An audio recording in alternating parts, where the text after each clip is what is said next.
Jamie Hancock from Preps Nation talking up the Auburn Tigers, the technical number 2 seed in the SEC, but we know that it was pretty much Alabama and about another 5 teams on the next tier, and the Auburn Tigers trying to play catch-up, but with an extremely strong class ranking in the top 10 range, Jamie. So your thoughts about the 20 commits that we see so far for Gus Malzahn? Auburn's class may turn a little bit boring towards the end of this process, simply because Jarrett Stidham was one of the big gets, and he's already on campus. You turn over to the running back commits, and they all seem to be pretty solid at that point. Only going to go with one wide receiver.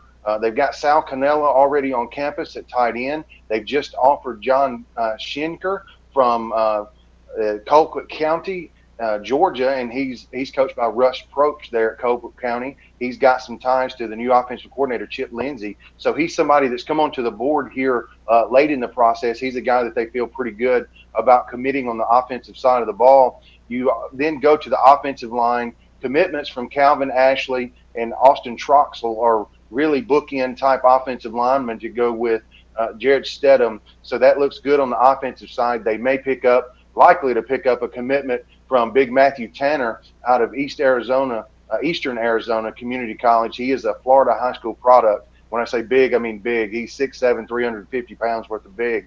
That's how they're going to fill out their offensive side of the recruiting. So if you have yet to catch Jamie's appearances here on Mark Rogers TV, Jamie brings a unique angle and perspective to this. He works at Preps Nation. That's his baby. That's his deal. That's his ownership right there of looking at high school football talent, and it's a whole enterprise that he invests his time and livelihood into 365 days a year. So, Jamie, you've got a different take on this. So anything you're seeing out there in regards to recruiting over the last few years that's maybe a recent trend, whether it be on the field in regards to style of play, new styles of play at the high school level, or the way recruiting is being conducted there in your neck of the woods?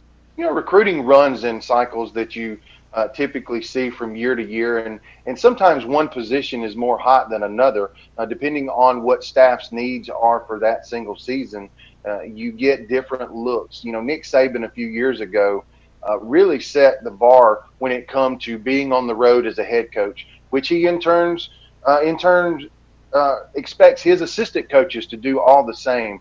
And so that really changed the look of recruiting and how they did with communication and things in person and through telecommunication or social media. So as we've gone, through that, they put in some Nick Saban rules, if you will. Well, then here comes Jim Harbaugh, and then he starts pushing the envelope even more so with satellite camps, different things, adding go-karts. Next thing you know, there's going to be purple elephants and hot air balloons and everything else going on. But it is something that gets people's attention. Jim Harbaugh with no shirt on. I mean, that's going to hit the internet and go wild. The only thing that'll beat that is a fat guy like me taking pictures, with lollipops. So give Jim Harbaugh and guys like Nick Saban all the credit in the world for pushing the envelope like they do. And that's what you see at the high levels. When you start talking about the majority of the recruits in this world, you're talking about guys at the Division II level, NAIA level, possibly even Division III level. And those guys go through different sets of things. They don't get quite as many plush official visits to the schools and get flown in and things of that nature. So a lot of times the majority of our kids are going through Division II recruiting, which is still very fun.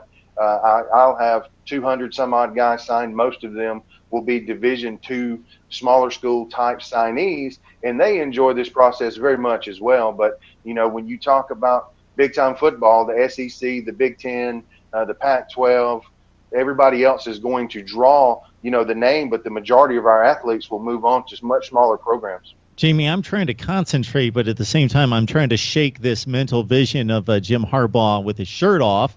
And I did catch the video of him riding the go-karts with the prospect, one of the very top kids in the country. I believe it was Aubrey Solomon. And then also, I believe they went back to the recruit's house, and Harbaugh sat down with the recruit's sister and built crafts with her. So they were at the craft table as well, building crafts with the young lady. So whatever it takes as I said off the top, these 18-year-olds rule the world for a few weeks and definitely have these head coaches hamstrung when it comes to this recruiting process. One more question for you, Jamie, because it's just a unique situation with Auburn. Here we're looking at a legitimate top 15 program in the country, number 8 in the recruiting rankings, which are overblown recruiting rankings. Yes, they mean something. Certainly, if you look at the top 5 to 10 every year, it's the usual cast of characters that then go out that fall and play like top 10 or 15 football teams. But with Auburn, they've got Alabama in the backyard. So regardless of finishing number 8, wherever in the recruiting rankings, that's a tremendous class. That's a tremendous haul. Number 8 out of 128, but of course, Alabama's number 1 or 2. Is there a level of frustration there for Auburn fans? There's frustration amongst Auburn fans, but I don't believe there should be. And there's one minor correction, unfortunately, for the Auburn fan base. Alabama's not in our backyard. We're in theirs.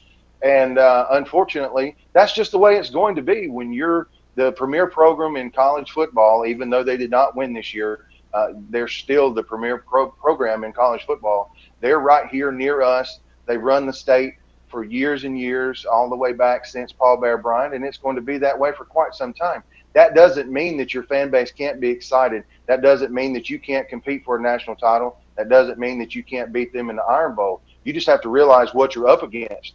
And so you get excited about the things that you need for your team. Auburn needed quarterback play because even when Sean White was healthy, there are some limitations there. Hopefully Jarrett Stidham can fix that. When you've got a quarterback, you need bookend tackles. Calvin Ashley, a 5-star, should fit the bill. Austin Troxell, 6'7", 285 pounds, had offers from everyone. He should fit the bill at another tackle. The defensive side of the ball, they were really exciting in their linebacker recruiting. Chidarian Moultrie is listed as a linebacker, but he's going to play that buck linebacker position, which really is a hybrid defensive end. So they missed a little bit so far on defensive end recruiting. They have a couple guys still on the board, but Chidarian Moultrie will actually show up there in that need. And so that's something that's going to fill out Auburn's class. You fill needs, and they're doing a pretty decent job of that right now. They need to close out, hopefully, with Ryan Johnson and Markavis Bryant and get some more depth at the positions of need, and they'll finish with a decent-looking class. All right, Jamie, running down Auburn's top 10 recruiting class. Jamie, you know that you always have an open invite.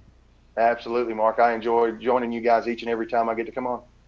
Good stuff. Jamie Hancock from Preps Nation joining us here on College Football Coast to Coast, and it's got that election night feel that we're just waiting for the results, and it's going to feel even more like that next Wednesday night, February 1st, on National Signing